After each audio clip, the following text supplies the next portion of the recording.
Bonjour, bien aujourd'hui je vais vous présenter un magnolia qui est un hybride en fait entre le magnolia soulangeana et le magnolia stellata, et il s'appelle Suzanne, ça s'écrit S-U-S-A-N, donc c'est un hybride entre les deux.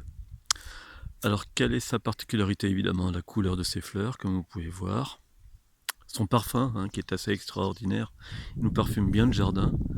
Et en fait, sa fleur, là, c'est pas évident à voir parce qu'il y a eu du vent hier qui a un petit peu abîmé les fleurs. Je vais essayer de m'approcher et vous montrer. Non, ça va pas être évident. Non, je suis en train d'abîmer la fleur. En fait, elle a quand même la forme d'étoile, comme le stellata. Justement, un stellata, c'est étoile. Donc là, on voit un peu mieux peut-être. Je sais pas si on voit mieux. Non, c'est pas évident à voir. Là, c'est un petit peu refermé sur elle-même. Alors, c'est un arbuste qui devient comme assez grand, il peut atteindre ses 12 mètres de haut. Celui-ci, il a quel âge maintenant? Que je dise pas de bêtises, je l'ai planté il y a combien de temps?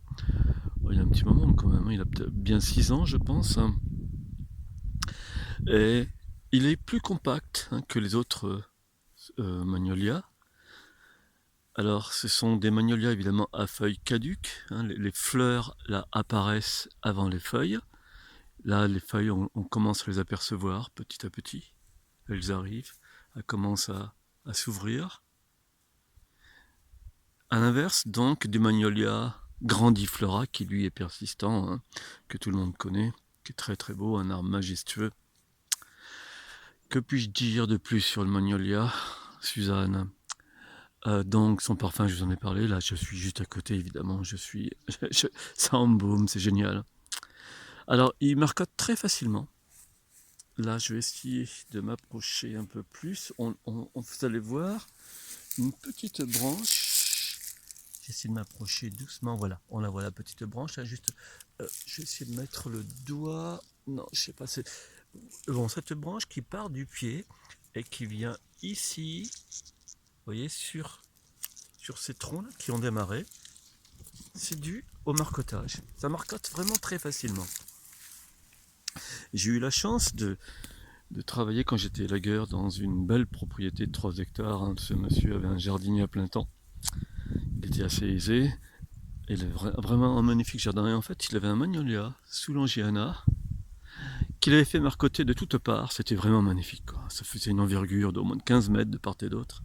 C'était magnifique. Alors là, devant le magnolia, j'ai planté une bouture d'un rosier que nous aimons beaucoup ici.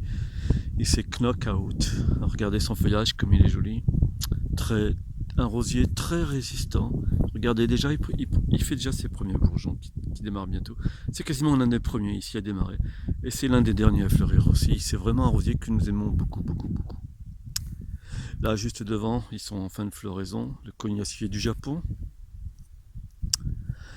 Donc voilà, je pense que j'ai dit l'essentiel. Au niveau de le sol, il ne supporte pas beaucoup le calcaire, le magnolia. Il a besoin d'un sol neutre. Pas acide non plus, mais entre les deux, vraiment neutre. Alors des fois, certains plants arrivent à résister un petit peu à certaines terres calcaires basiques, comme on dit, mais en règle générale, ils n'aiment pas trop le calcaire. Voilà, mais je pense que j'ai dit l'essentiel sur Magnolia. Ah, il est remontant. Oh, sachez aussi que Suzanne est légèrement remontant. Oh, c'est vraiment pas beaucoup de fleurs, mais c'est agréable quand même en fin d'été de revoir quelques fleurs sur son feuillage. Et vous allez voir cet été, je vous le montrerai aussi, il devient très très très dense. On ne voit pas à travers, il a un feuillage très dense. Il est très joli. Mais c'est joli ce port évasé comme ça. Dans un jardin, ça amène un caractère assez sympa, je trouve. Voilà, donc pour le magnolia. Demain, je pense que je vous présenterai plutôt des petites vivaces en fleurs comme les phlox, les choses comme ça. Allez, je vous dis à demain. Au revoir.